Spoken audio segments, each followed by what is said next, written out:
A história de Débora poderia ser apenas mais um caso comum de protesto. Uma jovem mãe que, em um momento de indignação, decidiu expressar sua opinião ao escrever "Perdeu Mané" em uma estátua. Poderia ser um episódio irrelevante, resolvido com uma advertência ou, no máximo, uma multa. Mas o que se seguiu foi algo que ninguém esperava: 14 anos de prisão. O caso de Débora escancarou uma crise dentro do Supremo Tribunal Federal e colocou em xeque a imparcialidade da mais alta corte do país. A sentença não apenas chocou, mas levantou questões fundamentais sobre justiça, proporcionalidade e perseguição política. Quando a decisão do STF veio à tona, a repercussão foi imediata. Não se tratava apenas de um julgamento como qualquer outro. O Brasil assistia, estarrecido, a uma punição que parecia desproporcional até mesmo diante de crimes muito mais graves. Para se ter uma ideia, em muitos casos de homicídio, a condenação não ultrapassa 12 anos. No entanto, Débora, por um ato que, no pior dos cenários, poderia ser enquadrado como dano ao patrimônio, recebeu uma pena ainda maior. Mas o que explicaria uma sentença tão severa? O argumento central do STF para embasar a condenação foi o conceito de crime multitudinário, uma justificativa que exige que todos os envolvidos em um determinado ato compartilhem da mesma intenção criminosa. O problema? O contexto dos protestos de 8 de janeiro era muito mais complexo do que uma simples manifestação organizada. Dentro da multidão, havia aqueles que estavam ali para pedir uma recontagem de votos, outros que buscavam justiça, e, sim, havia aqueles que realmente queriam promover o caos. Mas a questão essencial é: Débora fazia parte desse último grupo? A resposta nunca foi dada de forma clara. Mas isso não impediu que o STF seguisse em frente com sua decisão. O caso de Débora não é isolado. O Supremo tem adotado uma postura que, para muitos analistas, ultrapassa os limites da legalidade e entra no campo da perseguição política. Desde os eventos de 8 de janeiro, o tribunal tem aplicado penas pesadíssimas a manifestantes, com condenações que chegam a 17 anos de prisão. Algo sem precedentes na história recente do Brasil. Essa linha dura, que inicialmente era vista apenas como um embate entre apoiadores e opositores de Bolsonaro, começou a furar a bolha. Até mesmo colunistas que nunca demonstraram afinidade com a direita, como Merval Pereira e Lígia Maria, passaram a questionar a atuação do STF. Afinal, há algo de muito errado quando um tribunal superior, que deveria ser o guardião da Constituição, age de maneira seletiva e desproporcional. O grande dilema do STF agora é: como recuar sem admitir que errou?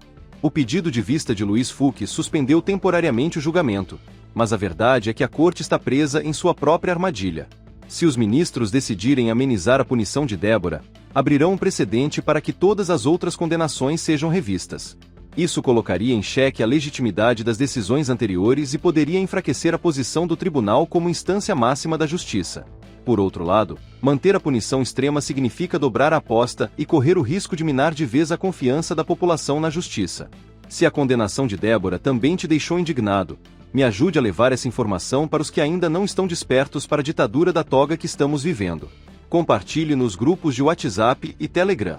Inscreva-se no canal agora para ficar muito bem informado. O STF vem se apoiando na narrativa de que punições severas são necessárias para proteger a democracia. Mas essa justificativa começa a perder força diante da falta de proporcionalidade nas decisões. Cada novo caso julgado apenas reforça a percepção de que a corte não está apenas aplicando a lei, mas sim travando uma guerra política contra seus opositores. Quando a decisão contra Débora veio à tona, algo inesperado aconteceu.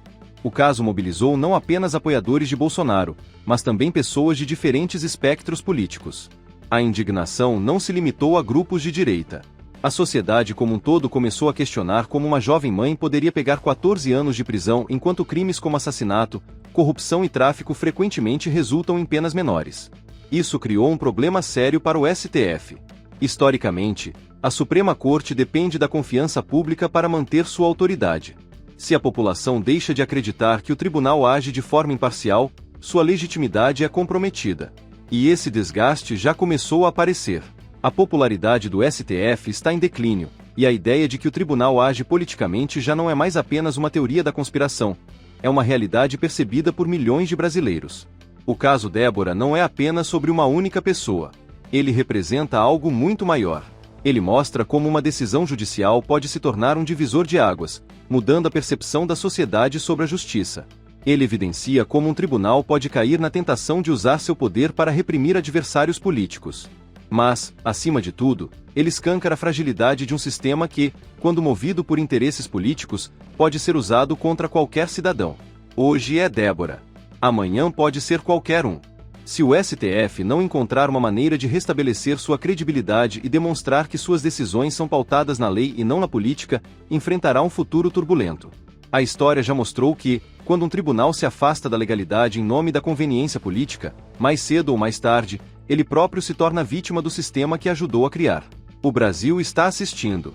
E, a cada nova decisão arbitrária, a confiança na justiça se esvai um pouco mais.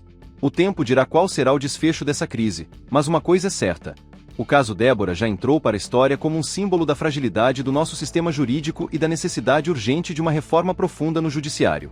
Se você acredita que o STF já passou dos limites há muito tempo como eu acredito, compartilhe este vídeo em todos os grupos de WhatsApp e Telegram. Inscreva-se no canal para continuar muito bem informado. Juntos podemos mudar o Brasil.